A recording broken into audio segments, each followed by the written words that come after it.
Que va-t-on voir aujourd'hui? Eh bien Pascal, on va voir une comédie romantique. Le film s'appelle Séduis-moi si tu peux. Ça sort aujourd'hui et l'affiche est alléchante. Pascal, la sublimissime Charlize Theron face à Seth Rogen, un habitué des comédies qu'on a vu dans 40 ans toujours puceau ou encore En cloque mode d'emploi. Alors dans le film, il incarne Fred, un journaliste au chômage qui tombe par hasard sur son ancienne babysitter.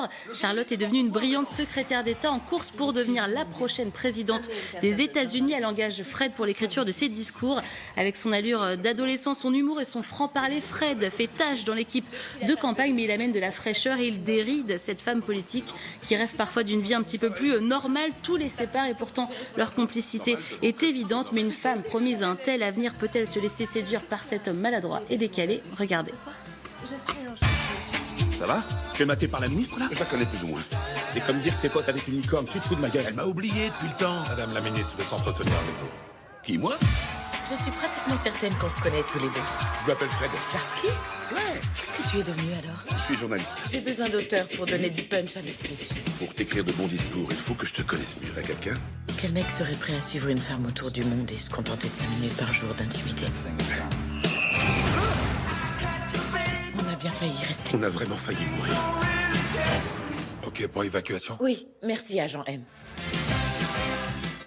Alors sur le papier, j'avais franchement très peur, mais en fait j'ai passé un très bon moment. Ce film, c'est vraiment la bonne surprise. C'est clairement une comédie romantique à la sauce 2019 avec ce qu'il faut, bien sûr, de potache. On aime bien ça de temps en temps. Ça m'a un peu rappelé le film Marie à tout prix, vous savez, avec Cameron Diaz. C'est drôle, c'est bien écrit. Le scénario est parfois tiré par les cheveux, mais on est tenu en haleine et ce duo improbable fonctionne à merveille. On n'a pas l'habitude de voir Charlize Theron dans ce registre et franchement, elle est superbe, marrante, classe et elle incarne une femme politique moderne et engagée. Le film montre bien tous les obstacles qu'elle doit surmonter, le sexisme, le chantage. On nous montre aussi les coulisses, vous savez, la pression des sondages, les suggestions parfois ahurissantes de l'équipe de campagne. Et Seth Rogen, lui, est à la fois touchant et hilarant, beauf et pourtant parfois très juste. David Verrag a rencontré les acteurs et pour eux, ce film est avant tout féministe. Écoutez-les. La société juge les hommes qui décident de soutenir leurs femmes, de rester à la maison pour élever leurs enfants. C'est tellement injuste.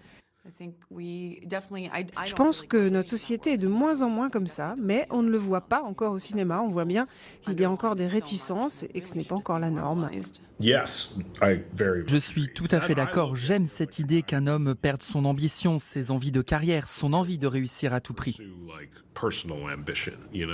Mais on ne dit pas à tous les hommes, c'est ce que tu dois faire. Voilà, je vous conseille vraiment ce film. Je me suis régalée. Si vous aimez les comédies romantiques à l'américaine, vous ne serez pas déçus. Oui, et bien Claire, écoutez, allez-y en VO, bien sûr, c'est toujours mieux parce que la traduction française, là, ça le fait vraiment pas.